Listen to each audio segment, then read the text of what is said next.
Sup fans, welcome back to my channel. Welcome to a little quick spoiler and retrospective review of Spider-Man Into the Spider-Verse. And once again, spoilers. Coming up right now, hope you guys enjoy the show. Alright guys, quiet on set. Scene 1, take 1. Action. Boom!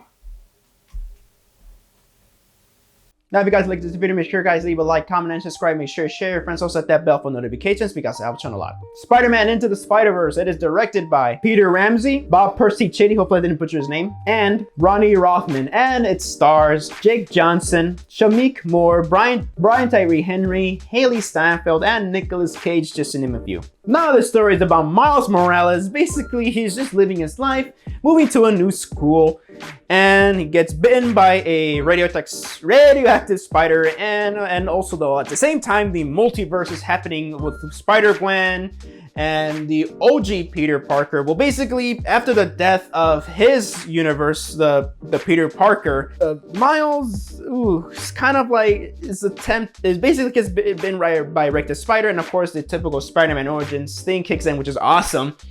And we have these interdimensional Spider-Man coming in, and basically the Peter Parker that we all know becomes his mentor. And well, Miles is basically gonna take the mantle to be the new Spider-Man. And there, of course, he learns a lot of stuff happens, and a lot of these villains come in, and basically he learns the whole meaning of with great power comes great responsibility. So that's my quick plot synopsis. I'm looking at the review. Man, that's a Latino myself. It's an Afro-Latino in this film. God damn, man, this is great. Miles Morales is fucking awesome, boy. Oh, sorry for getting a little bit over nuts there, but man, Miles Morales is so badass here. I just love him so much. He's funny, he's awesome, and he's his own Spider-Man, and I love that a lot, man. Spider-Gwen, played by Haley Steinfeld, is great. I think she's just awesome, man. She is funny, awesome, cool, and you know, I'm gonna say that she is just so badass, and I can't wait to see the Spider-Woman film when it ever happens. But so I really liked her origin story too, that Peter Parker is the one that she loses in her life, and it's just crazy, man. Spider-Man, Spider-Noir, and Penny Parker, they all do a great job. I think that's or Noir Spider-Man or Spider-Noir or Spider-Man Noir, played by Nicolas Cage. They all are amazing, man. Aunt May is she's so badass and cool, man, and oh, that's great. Mary Jane is cool too. She's not kind of a bitch here, so that's great. The OG Peter Parker. Oh, I love him, and I love how funny his tragic life is right now. And yeah, tragic, but you know what? I quite like it. And yeah, that guy, ooh, he needs to be a bit more responsible with his life. And sorry if I'm cracking my knuckles if that bothers you guys. Yeah, the characters are great, and the villains are great too. Prowler is fucking awesome, man. The Scorpion, Doc Ock, everybody's pretty cool, man. And Kingpin is the one that opened the multiverse portal thing with help of Norman Osborn, who is the Green Goblin here. Man, he is so cool, man. And it's tragic. His story is tragic, even though it's his fault.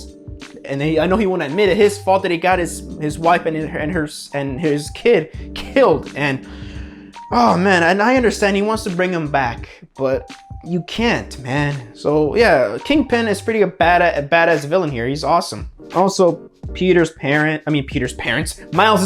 Oh, it's great. It's great.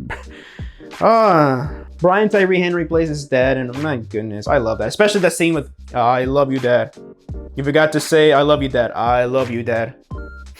So cool. I know I said it wrong, but yeah.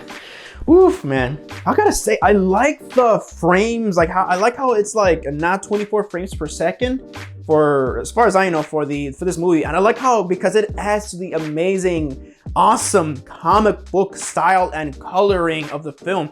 Man, I never thought I would see a film like this, a comic book movie that looks like a comic book, and oh, with the bubbles and everything like that, and the sound effects. Oh my goodness. This movie's gorgeous, and I gotta say, the cinematography, animation, the cinematography is gorgeous, animation is gorgeous, it's perfection. And I like the shades and colorings and cells animation cells that hopefully, I'm pretty sure I already fucked up right here. But man, I love these shades and cell animation and the coloring animation of the shadow figures, shadowy stuff on the characters.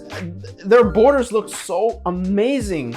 And again, going back to the frames, I like how it's a little jittery or not too like fluid, I gotta say, like more, well, basically more 60 frames per second-ish, or more 30 frames per second-ish, or 24 frames per second per second-ish, because I like that, because it adds to the comic book style and it's so good. The score, it is awesome, man. It is great. And the soundtrack is good. I like how the soundtrack just goes so well with the mood and how the characters are feeling. It is so good.